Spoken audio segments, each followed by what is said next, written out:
नमस्कार, मी सीमा. माझे स्मार्ट किचनमध्ये तुमचे स्वागत आहे. बरेच दिवस मी व्हिडिओ टाकला नव्हता, माझा घसा बसल्या कारणामुळे. आज व्हिडिओ टाकत आहे, तरी पण घसा थोडा बसलेलाच आहे, सांभाळून घ्या. आपण बरेच वेळा कोथिंबीरच्या वड्या खातो, आळूच्या वड्या खातो, मेथीच्या वड्या खातो. आज आपण बनवणार आहोत कोबीच्या वड्या. त्यासाठी बघा, इथं मी एक कोबी घेतला आहे, त्याच्यातला अर्धाच कोबी वापरत आहे मी. आणि कोबी आपल्याला असा खिसणीवर खिसून घ्यायचा आहे, म्हणजे एकदम छान असा बारीक खिसला जातो. तर इथं मी बघा 1 वाटी खीस घेतलेला आहे. त्यासाठी आपण आता इथं 2 वाटी बेसनाचा वापर करणार आहोत. पण आपण बेसन काय करायचं, थोडं थोडंच घालायचं आहे. कोबीला पाणी सुटतं ना, त्याच्यामुळे आपल्याला वरचीवर बेसन थोडं थोडं ॲड करावं लागणार आहे. त्याच्यात बघा मी इथं 1 चमचा चवीनुसार मीठ टाकलेलं आहे, अर्धा चमचा हळद टाकलेली आहे आणि इथं 1 चमचा मी जिरा पावडर घेतलेली आहे बघा. जिरा पावडर खूप छान लागते, त्याचा खमंग वास येतो. आणि इथं 1 चमचा मी मिरचीचा ठेचा घेतलेला आहे आणि 1 चमचा आपल्याला इथं लसणाची पेस्ट घेतलेली आहे आणि 1 चमचा मी इथं धना पावडरसुद्धा घातलेली आहे बघा. धना पावडर 1 चमचा घातली, त्याच्यामुळं काय होतं, धना पावडरसुद्धा छान मस्त अशी सुगंधी वास येतो आणि टेस्ट पण खूप छान लागते.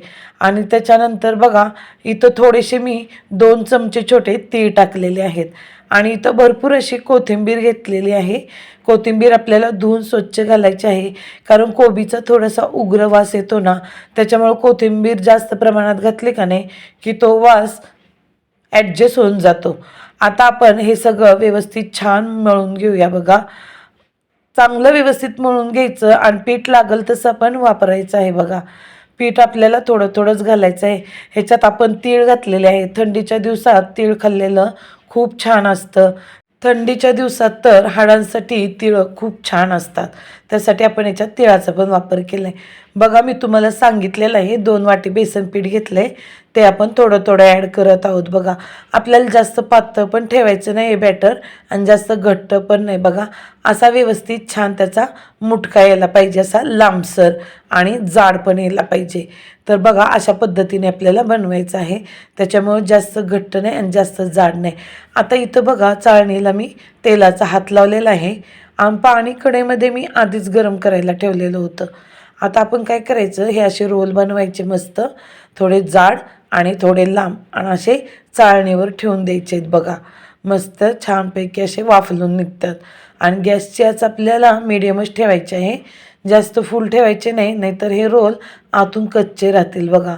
मुलंसुद्धा अशा वड्यांना खूप आवडीने खातात बघा.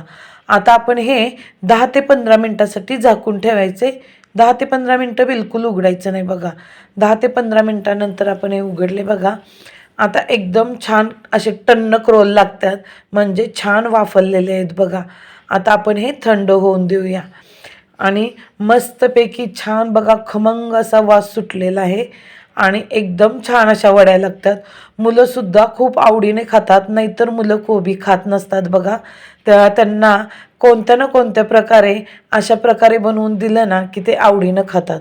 आता आपल्याला बघा असे मस्त जास्त जाड नाही आणि जास्त पातळ नाही अशा वड्या बनवायच्यात बघा.